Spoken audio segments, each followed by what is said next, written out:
थोड़ा बा फरमाइश नासिर खान बलोच एवें बनदे बनदे संगतां विच वड्डे फुटण दे पाड़े बन गए। आ तकदीर दी ज़ात विच खुशियां दे बहु ढेर उजाड़े बन गए। मैनू लगदे ताई सिजणींदे नहीं जो मेरे हाल जो माड़े बन गए।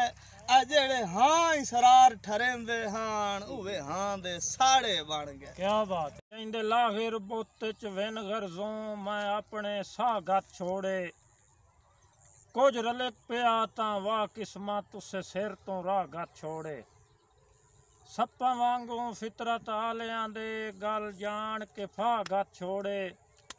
सारे जग च आतिफ उजड़न दे सुंजी गुरबत गाह गत छोड़े। वाह वाह वाह वाह बलोच ए बख्त विरासत कहंदी नहीं जेदा सजोण गरूर करे ने।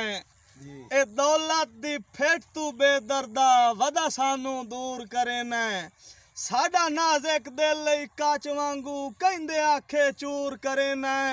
आ मुक्के साई सरारता छोड़ भी साए पहले क्यों मजबूर करे ने।